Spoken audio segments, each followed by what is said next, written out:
Amado Señor, aquí estamos,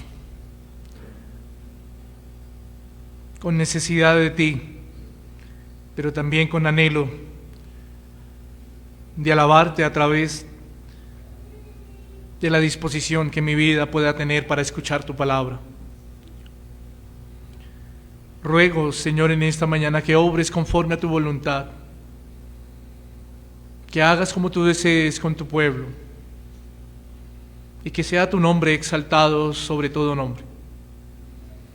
Ruego, Señor, que sea tu palabra, la Santa Escritura, la que redarguya cada corazón que hoy está aquí en este recinto y aún que pueda escuchar a través de los medios. Que sea tu palabra y que sea tu Espíritu Santo trayendo luz, exhortándonos, animándonos, instruyéndonos, reconfortándonos para que podamos ser alentados en este caminar. Ayúdanos, Señor, y permite que mi vida sea útil, porque si fuera por mis fuerzas, Señor, si fuera por los dones que tú has puesto en mí, no soy digno, Señor. Pero eres tú, Señor. Eres tú el protagonista y eres tú el que hablas cuando la Santa Escritura se expone. Gracias damos y en Cristo Jesús ponemos este tiempo. Amén y amén.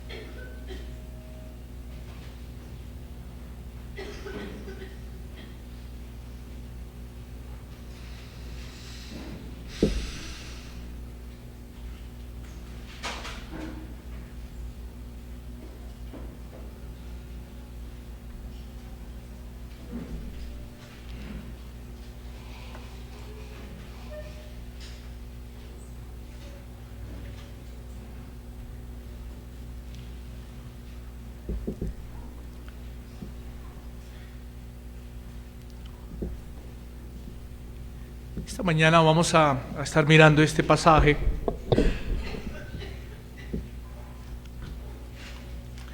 que acabamos de leer.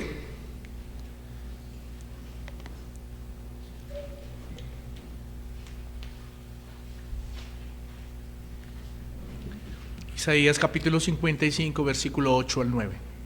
Y no sé si ya usted tenga en pantalla, pero quiero compartirle el título de la enseñanza de esta mañana.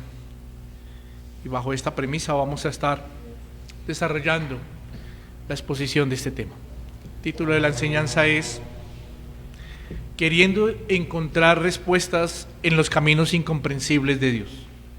Queriendo encontrar respuestas en los caminos incomprensibles de Dios.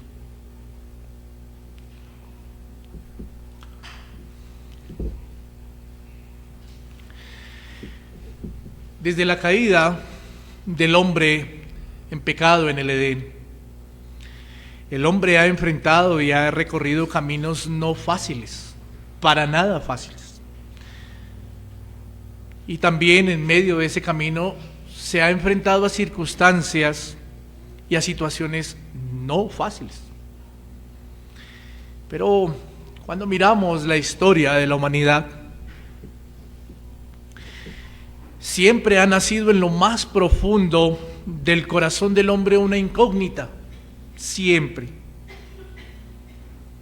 Y esa incógnita en la historia y en muchas ocasiones y aún hoy en día en la vida del ser humano ha hecho que el mismo ser se rasgue las vestiduras.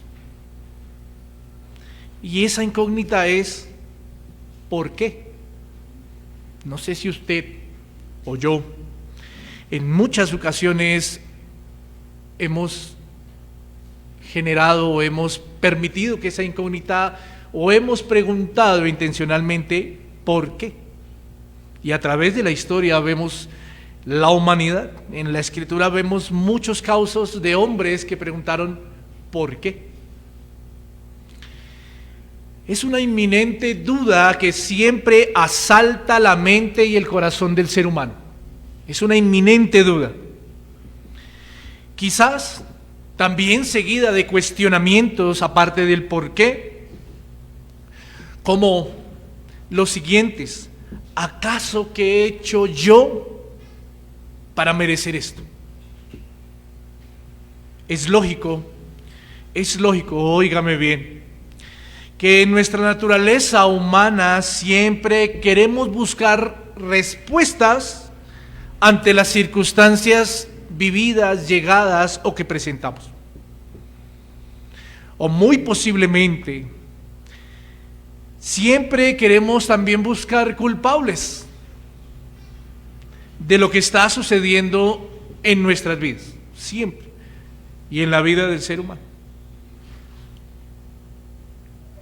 O muy aceleradamente, queremos responsabilizar a Dios de lo que está sucediendo o de lo sucedido, aún siquiera con nombrar una sola palabra o que salga de nuestra boca, sino aún con nuestra intención de pensarlo. Queremos responsabilizar a Dios de lo que sucede o de lo que ha sucedido. Puede ser que todo esto venga a la vida del hombre porque en su corazón están puestos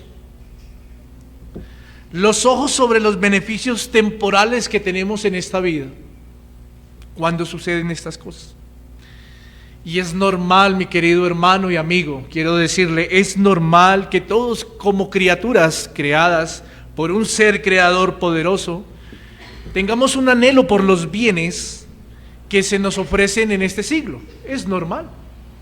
¿Quién dice que no? Es normal.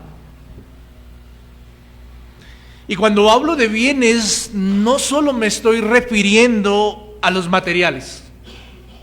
Es normal que todos tengamos un anhelo de una familia. Es normal que las doncellas tengan un anhelo de un esposo. Es normal que los hombres solteros tengan un anhelo de una mujer virtuosa. Es normal. Son bienes que nos ofrece Dios a través de este mundo.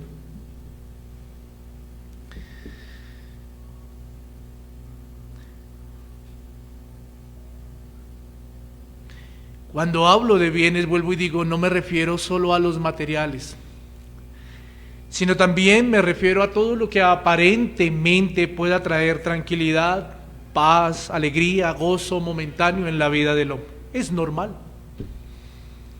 Claro, quiero aclarar algo, válgame usted la redundancia. ¿Qué tan fácil es decir que estamos bendecidos y que estamos alegres y gozosos cuando las circunstancias son fáciles, ¿cierto? ¿Qué tan fácil es decirlo? Cuando todo anda sobre ruedas, ¿qué tan fácil es decirlo? Pero qué tan difícil es decir lo mismo en medio de las adversidades, en medio de las pruebas, en medio de las situaciones no fáciles. Qué tan difícil es decir lo mismo con alegría y con gozo. Y aquí, cuando vienen las adversidades, las circunstancias, es cuando están o cuando pueden nacer las incógnitas o las dudas que hace un momento nombré, cuando pueden nacer en nuestra vida.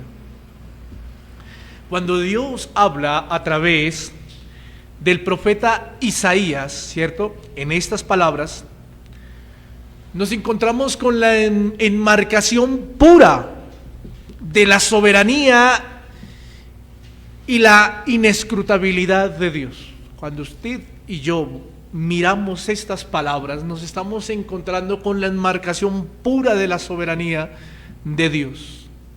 Literalmente, el profeta está diciendo lo siguiente: que los caminos y pensamientos de Dios están tan lejanos de la incomprensibilidad que le pueda dar el hombre. No hay un patrón, siquiera alguno, mi querido amigo y hermano, para poder medir la distancia desde la tierra hasta ¿dónde? Hasta los cielos. No hay siquiera algún patrón.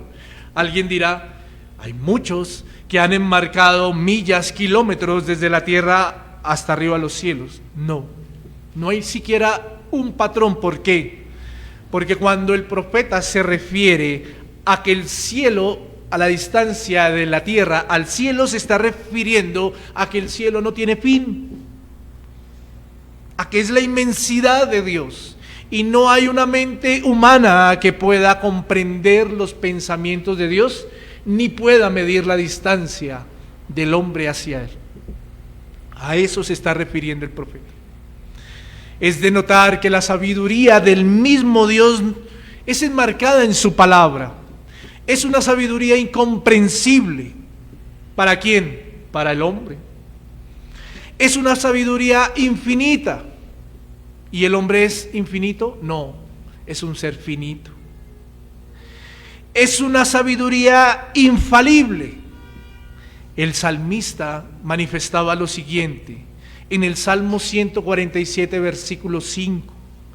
Grande es el Señor nuestro, y de mucho poder, y su entendimiento es infinito.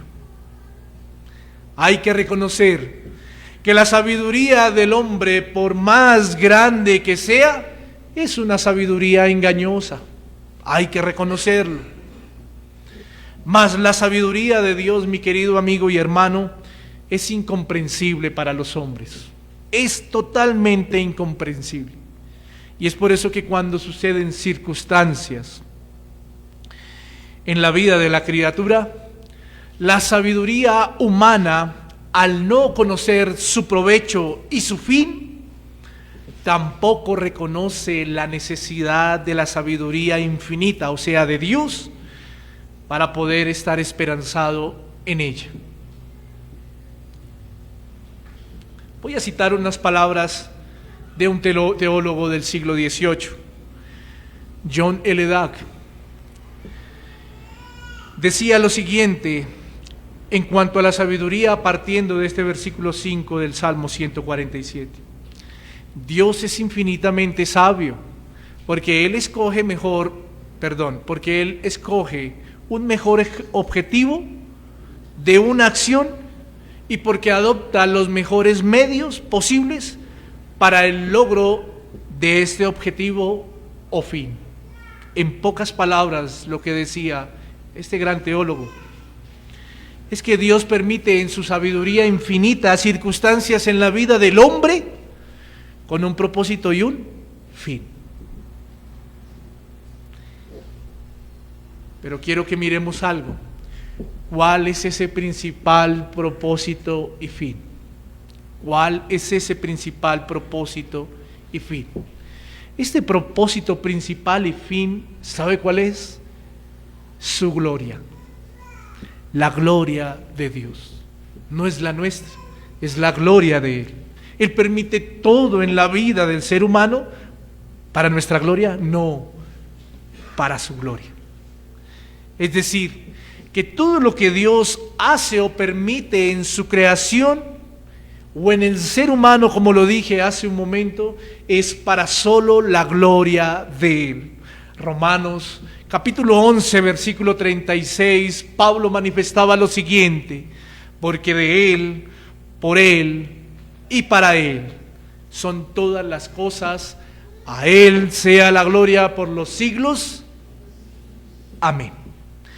Todo lo que se incluye en el concepto que es para la gloria de Dios es un misterio para el hombre que no podemos comprender plenamente, y que el ser humano ha querido entender y encontrar respuestas en medio de las circunstancias.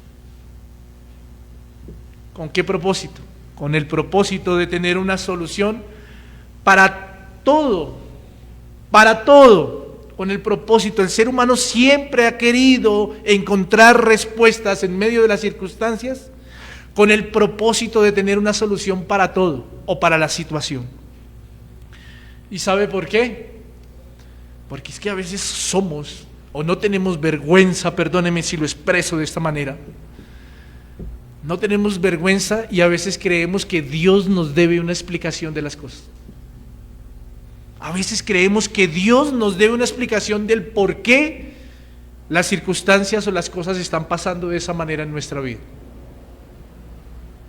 Ahora, si usted y yo miramos bien el contexto de los versículos ahí en el capítulo 55 en Isaías, vemos claramente que Dios está hablando por medio del profeta a todo aquel que como pueblo tome su agua o venga a beber de su agua y se deleite en escuchar sus palabras y en obedecerlas.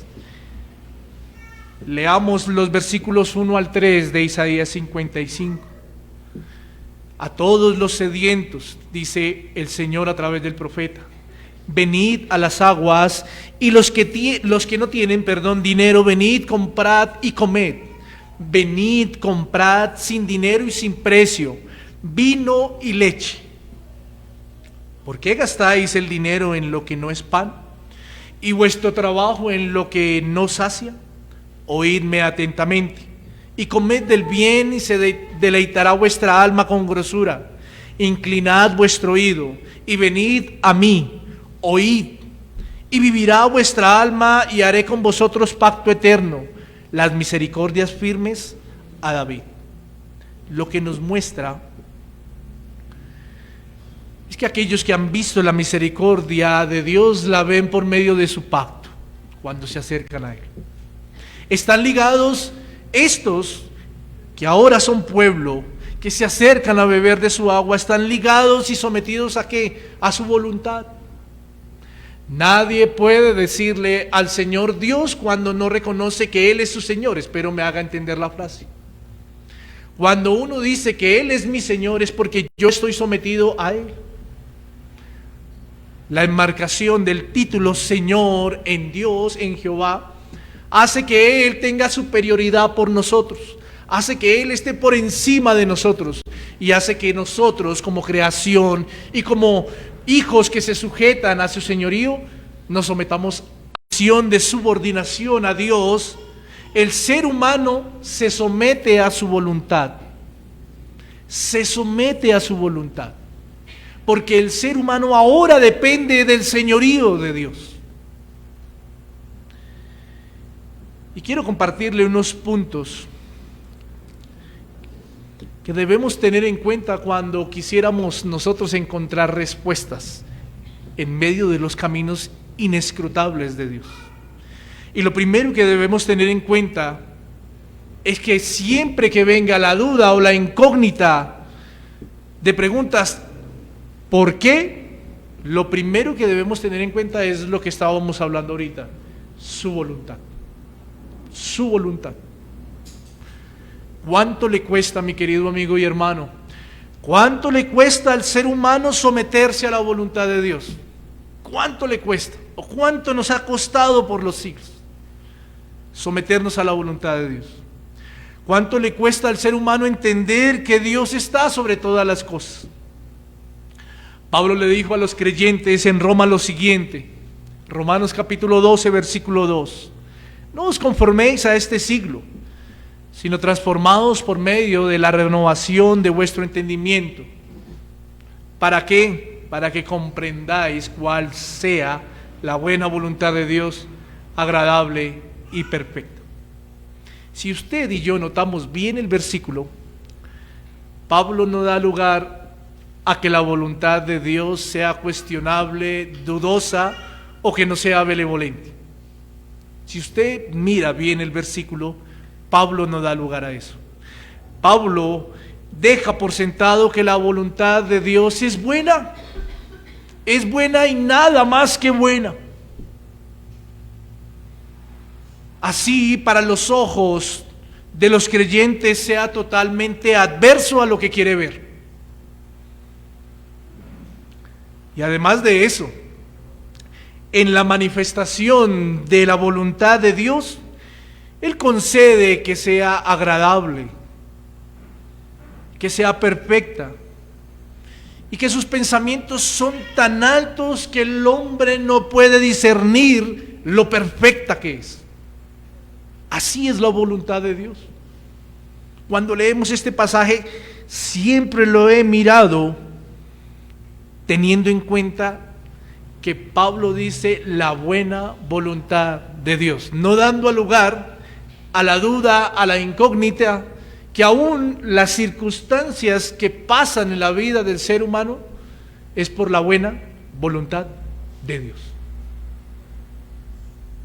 Mi querido hermano, si Dios, dando a conocer su santa voluntad a través de su Hijo amado Jesucristo, y en medio del caminar de la fe permite circunstancias que no son fáciles para su vida y para mi vida, es porque su voluntad se vuelve belleza en medio de las cenizas. Es porque su voluntad se vuelve belleza en medio de las cenizas. El salmista citaba lo siguiente, Salmo 119, versículo 71. Quiero leerlo de la versión, la Biblia de las Américas. Dice lo siguiente: bueno es para mí ser afligido, para que aprenda tus estatutos. Dios, en medio de su voluntad, permite circunstancias que forjan el carácter de su Hijo amado Jesucristo en nosotros, y así crecer a la estatura de Él. Él permite esas circunstancias con este principal propósito. No se intranquilice, mi amigo, no se intranquilice, mi hermano, no se cuestione, no se impaciente. Él tiene todo en control, y es cierto. Lo que pasa es que para nosotros, como lo dije hace un momento, nos cuesta. Ahora, con lo que acabo de decir, no estoy tratando de decir que todo se va a solucionar y que este será el fin o el propósito aquí en esta tierra. No estoy tratando de decir, como en algún tiempo y como hoy en muchos lugares dicen, venga Cristo que todo será solucionado. No estoy tratando de decir eso. Ahora, si yo quisiera encerrar la palabra todo será solucionado en el ámbito, en el sentido de la condenación en la que está el hombre, déjeme decirle que sí. ¿Me hago entender? Si yo quisiera decir que todo será solucionado metiendo en el todo que la necesidad del hombre no es los bienes que pueda ofrecer este mundo, sino la necesidad de ser salvo porque está condenado, déjeme decirle, venga Cristo. Espero me entienda.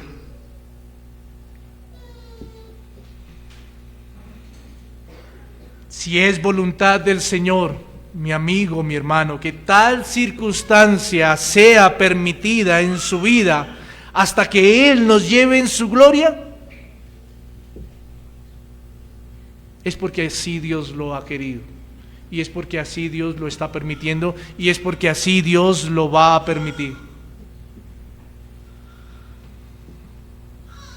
Recordemos que todo es permitido y hecho para su gloria, como lo dije hace un momento.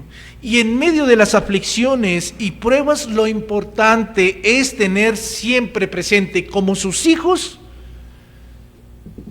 que nos hemos sometido a su voluntad como Padre. Y que en medio de la voluntad de Él como Padre para sus hijos, todo lo que Él permite es bueno. Todo lo que Él permite es bueno. Lo segundo que debemos tener en cuenta cuando tratamos de buscar respuestas en medio de las circunstancias es que Dios no nos debe ninguna explicación. Dios no nos debe ninguna explicación. Las palabras de Dios a través del profeta que anteceden para manifestar su soberanía nos deja ver que Dios no hace un llamado a su pueblo con el propósito de explicarles del por qué tendrá misericordia de ellos. Si usted lee el contexto del Salmo, Dios no hace una explicación del por qué está haciendo un llamado a todos para que vengan y beban de sus aguas. Más bien, lo que Dios quiere dejar por sentado es que aquel que no se vuelve al Señor no encontrará su perdón. Miremos el versículo 7 de Isaías 55.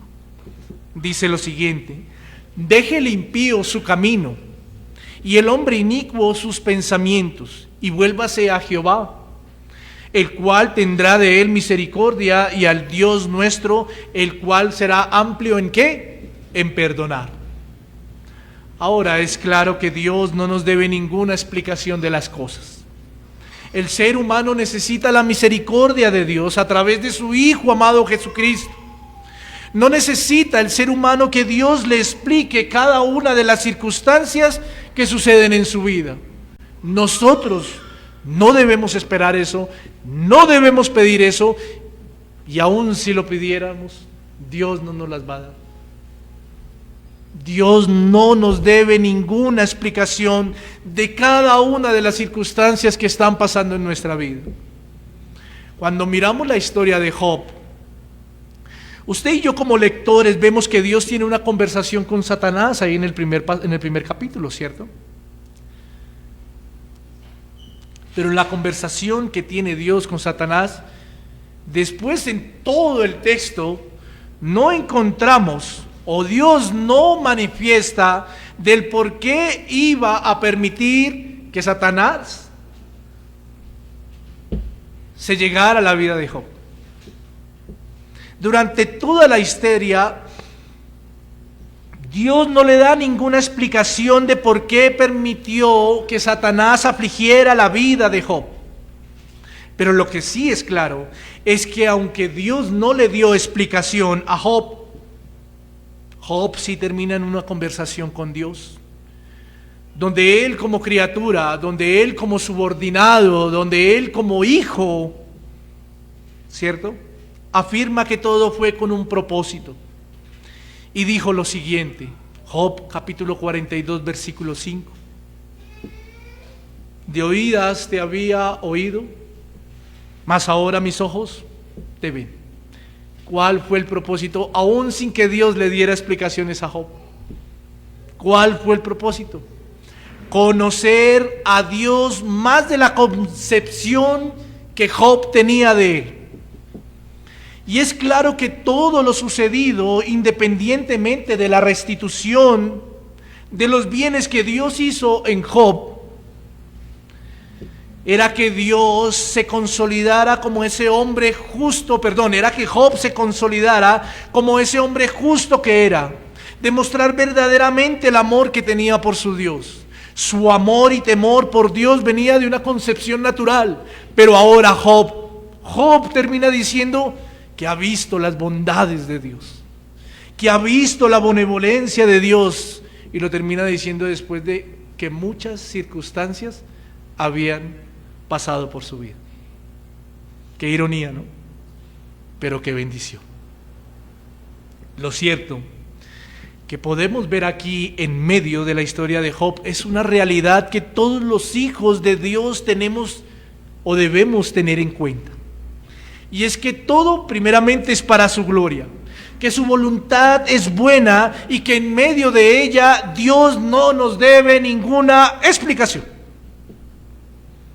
No nos debe ninguna explicación del por qué las cosas o circunstancias en cada uno de nosotros. No. Que todo lo que pasa es para que nuestro amor por Dios cada día sea demostrado, cada día sea creciente, aún en medio de las situaciones que tenemos, en los caminos inescrutables en donde Dios nos ha puesto. Todo lo que pasa es por eso. Pablo dijo la siguiente realidad, y es una realidad que no solo sucedió en la vida de Job, aunque él no lo dijo pensando en él. Yo lo cito es porque es una realidad que es y debería o debe ser en todo creyente. Es un pasaje muy conocido que a veces lo citamos hasta de memoria. Romanos capítulo 8, versículo 28. Y sabemos que a los que aman a Dios, todas las cosas les ayudan a bien. Esto es, a los que conforme a su propósito son llamados. Todas las cosas, dijo el apóstol Pablo, suceden para que nos ayuden a bien. Pero, ¿a quién le estaba diciendo Pablo esto? Es una realidad. ¿Y a quién se lo estaba diciendo? A los que le aman. A los que le aman. Note que Pablo es claro en decir que es para los que le aman. Una persona que ama al Señor es una persona que se ha sometido a su voluntad. Y que aunque en su naturaleza pecaminosa le cueste someterse, es una persona que tiene contentamiento en medio de las situaciones. Porque ama al Señor, porque tiene todo en Cristo. Así falten cosas, todo es Cristo para su vida. Ama al Señor, tiene contentamiento en medio de las situaciones, porque sabe en quién ha puesto la mirada. Es un hijo que tiene contentamiento en medio del dolor. Es un hijo que tiene contentamiento en medio de la angustia. Es un hijo que tiene contentamiento en medio de la aflicción. Es un hijo que tiene contentamiento en medio de la escasez.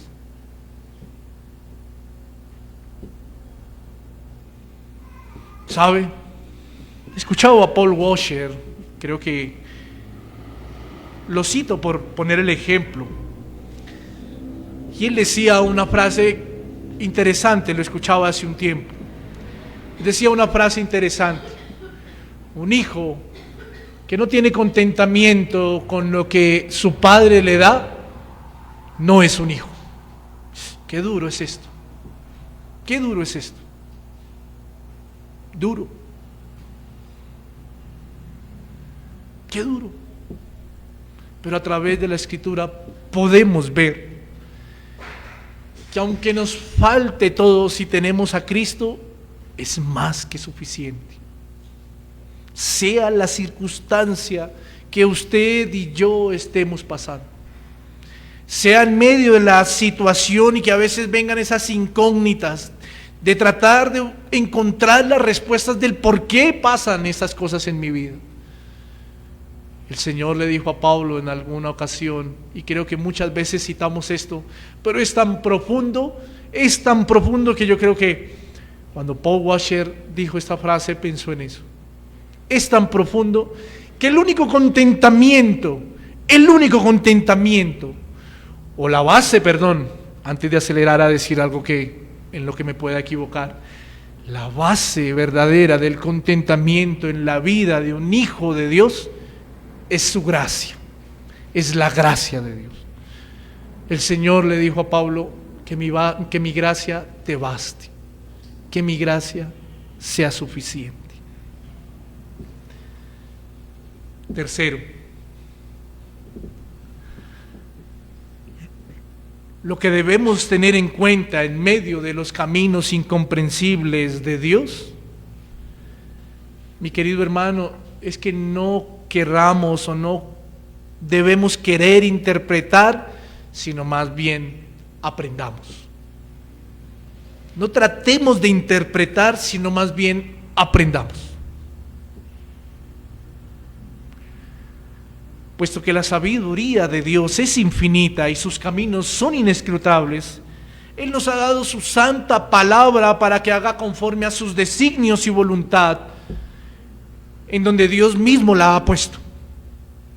Si miramos las palabras que sigue manifestando el profeta Isaías, encontramos lo siguiente en el versículo 11 del capítulo 55. Así será mi palabra que sale de mi boca. No volverá a mí vacía, sino que hará lo que yo quiero y será prosperada en aquello para que la envíe. Y es que Dios ha prometido su pacto revelado al hombre en su santa escritura, con el único propósito de que el hombre no tratara de interpretar a Dios, sino aprender de Él. A usted y a mí se nos ha dado la Santa Escritura para conocer a Dios, ¿cierto? Pero para aprender de Él. Y a veces queremos usar la Santa Escritura para interpretar lo que Él en su voluntad permite sobre nuestras vidas. O sea, para querer meternos en la mente de Él. Las Santas Escrituras se nos han dado para que podamos conocerlo, mas no para interpretar sus decretos y su voluntad. Es claro que el ser humano, en el ser humano hay algo que le cuesta y es tener un espíritu enseñable, y eso hemos recalcado en estos días. ¿Por qué? Por su naturaleza pecaminosa, por su naturaleza orgullosa. Hay algo que le cuesta. Hay algo que le cuesta al hombre y es tener un espíritu enseñable, porque se cree autosuficiente y no acepta la necesidad de aprender, sino siempre quiere estar por encima de todo y tener las respuestas para todo. Recordemos algo que el Señor permitió con el pueblo de Israel y nos recuerda un poco también la necesidad del conocimiento de Dios para nuestras vidas. Deuteronomio capítulo 8, versículo 3. Creo que aún fue citado en la enseñanza de hace 8 días. Y te afligió y te hizo tener hambre y te sustentó con maná, comida que no conocías tú ni tus padres la habían conocido, para hacerte saber que no solo de pan vivirá el hombre, mas de todo lo que sale de la boca de Jehová vivirá el hombre. Dios trató con su pueblo, Dios trató con Israel, y le permitió todas estas situaciones durante el camino por el desierto con el propósito de que aprendiera a depender de todo lo que sale de la boca de Dios. Con el propósito de que aprendiera a depender de Él. ¿Cuánto le costó a ese pueblo ser de un espíritu enseñable? ¿Cuánto le costó? ¿Y cuánto le ha costado al pueblo de Dios por los siglos tener un espíritu enseñable? Es necesario aprender para poder sobrellevar las situaciones, y para eso debemos tener un espíritu humilde. Y bien nos recuerda las palabras del Señor Jesucristo a sus seguidores. Algunos me las escucharon en estos días, y más cuando el Señor Jesús las dice con el ánimo de que confiemos en Él, o de que los que estaban allí confiaran en Él. Cuando ¿qué? Cuando el ser humano está cansado, cargado, cuando el ser humano está afligido. Mateo 11, 28, 29 dice lo siguiente: el Señor les dijo: venid a mí todos los que estáis trabajados y cargados, y yo os haré descansar. Llevad mi yugo y ¿qué? Y aprended. ¿Aprended de quién? De la palabra que sale de la boca de Dios, de Cristo. De mí, que soy manso y humilde, y hallaréis descanso para vuestras almas. Aprender, no interrogar, no cuestionar, no querer meternos en la mente de Dios. Es necesario reconocer que debemos aprender a ser humildes. Lo que quiere decir es que debemos someternos y a ser ejemplares en el comportamiento de quien nos sometemos. Cristo es nuestro perfil. Cristo es nuestra guía. Cristo es a quien yo debo imitar. Por lo tanto, lo que nos quiere decir la Santa Escritura aquí es que debemos ser humildes como nuestro Maestro, aprendiendo de Él aún en la forma de llevar o de hacer frente a las circunstancias. Ahí nosotros debemos ser enseñados. El Señor dijo: aprendan de mí. En medio de las circunstancias, usted y yo, vuelvo y digo en este tercer punto, no debemos tratar de interpretar o de meternos en la mente de Dios para saber el por qué suceden las cosas en nuestra vida. No, lo que debemos es detenernos y aprender de lo que Dios está permitiendo en nuestra vida, porque recordemos que todo pasa para su gloria, que es su santa voluntad, que Él no nos debe explicaciones y que Él permite cada cosa en nuestra vida para hacernos más a la imagen ¿de quién? De su Hijo amado Jesucristo. Cuarto y último, mi querido hermano, y es que lo que debemos entender para aprender cuando Dios nos llama y para aprender en medio de los caminos que son incomprensibles, debemos aprender de Cristo. Quizá tiene que ver un poco con lo que finalizaba aquí en el tercero, pero voy a transmitirle algo más. El aprender de Cristo a ser humildes es un llamado para que en medio del camino que estamos recorriendo aprendamos a esperar en Dios. Mi querido amigo y hermano, como le dije hace un momento, en el contexto donde Isaías habla estas palabras, es con el propósito de hacer saber que la misericordia de Dios es a través, o es para todos a través de Cristo. A través de Cristo. Para todos aquellos que se acerquen, para todos aquellos que Dios por medio de su evangelio llama.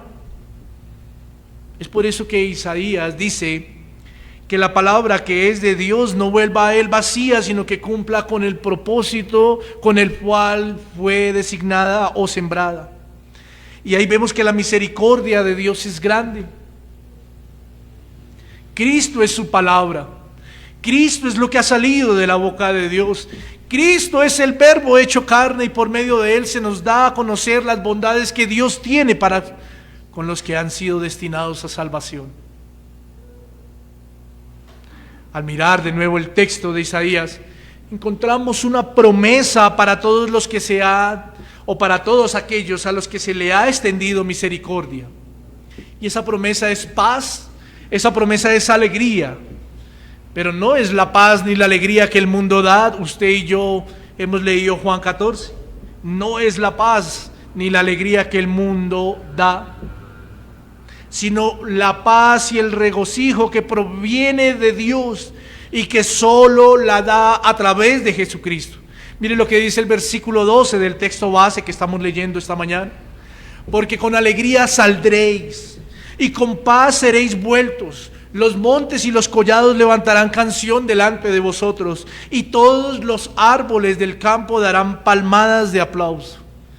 El Señor a través de Isaías dice claramente que nos llevará de un lugar a otro, pero que nuestra actitud y o respuesta hacia eso o hacia este acto es alegría, gozo, paz. Paz. Y esto solo lo podemos encontrar por medio de Cristo. Esto solo lo podemos encontrar por medio de Cristo. Pero para poder encontrar paz, gozo, estas actitudes que el Señor está prometiendo a aquellos a quienes es extendida la misericordia, vuelvo y reitero lo que dije hace un momento.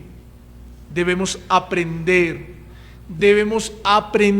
Mire lo que dice la Escritura, Isaías, capítulo 54, un capítulo antes, el versículo 13. Y todos tus hijos serán enseñados por Jehová. Y mire lo que trae la consecuencia, o mire la consecuencia o el fruto de lo que es tener un espíritu enseñable. Y se multiplicará la paz de tus hijos. ¿Sobre qué seremos enseñados? Sobre la revelación. ¿Sobre qué estaba hablando el profeta? ¿Sobre qué iba a ser enseñado el pueblo? ¿Y sobre qué nosotros hemos sido enseñados? Sobre la revelación del intermediario que traerá paz en la vida de los hijos de Dios, aún en medio de cada circunstancia. ¿Quién? Cristo. Sobre Él seremos enseñados. Juan 6:45 corrobora, el mismo Señor corrobora lo que el profeta está diciendo aquí. Escrito está en los profetas, y serán todos enseñados por Dios. Así que todo aquel que oyó al Padre y aprendió de Él, ¿viene a quién? A la paz, al regocijo, al reposo, a Cristo. Es claro que el mismo Señor Jesús corrobora, citando lo que dijo el profeta Isaías. Es mismo corrobora que Él es la paz, que Él es el reposo, que Él es el alivio para los hijos. Y mi querido hermano, sin importar las circunstancias, sin importar la situación, si usted y yo nos hemos sentido agobiados, afligidos, si hemos pensado en algún momento, ¿por qué? ¿Qué he hecho yo para merecerme esto? Déjeme decirle algo en esta mañana. Cristo es nuestra paz. Y no es la paz que el mundo da. Cristo es nuestra paz. Cristo es nuestro regocijo. No con esto quiero decirle que todo va a ser solucionado a la medida que usted quiere y como su corazón lo anhela. No quiero decirle eso. Lo que quiero expresarle es que Cristo, en un abrir y cerrar de ojos, puede hacer lo que usted desee, porque Él es poderoso. Eso es más que claro, ¿cierto? Pero lo que quiero expresar es que Él actuará, no de la manera que usted y yo esperamos, no de esa manera.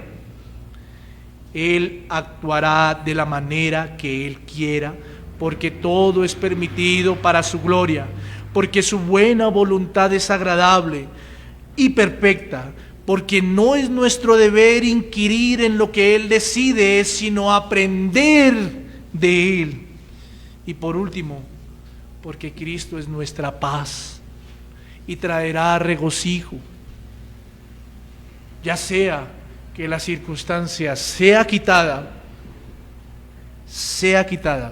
ya sea que lo agobia a usted se arregle, ya sea que pase así, si el Señor en su voluntad lo permite, o ya sea que no, y el Señor prolongue hasta que Él venga. Y sea necesario que usted y yo sigamos viviendo esa circunstancia, porque así es su voluntad, porque Él no nos debe ninguna explicación, porque Él así ha querido, y porque a través de Cristo usted y yo debemos aprender a regocijarnos, a encontrar la paz, aún si el mundo entero se esté cayendo, aún si padre y madre me dejaren, aún si todo esté patas arriba alrededor mío o nuestro. Cristo es nuestra paz y Él traerá regocijo, quitando la situación o prolongándola. Lo único que sí quiero decirle y le animo en esta mañana es a que esperemos en Cristo, es a que sigamos aprendiendo más de Él en humildad. Cuando Él dijo aprendan de mí, lo dijo en el sentido del desánimo, de la aflicción, de la carga que el ser humano puede tener. Si usted lee el contexto de esas palabras, el Señor lo dijo en ese sentido. Aquel que está cargado, aquel que está afligido, venga a mí, aprenda de mí, con el único propósito de que nosotros podamos ver en Él, uno, un ejemplo, y dos, la paz y el regocijo con la que el profeta Isaías nos recuerda aquí sobre Él. Él es nuestra paz. Que el Señor nos ayude, mis hermanos.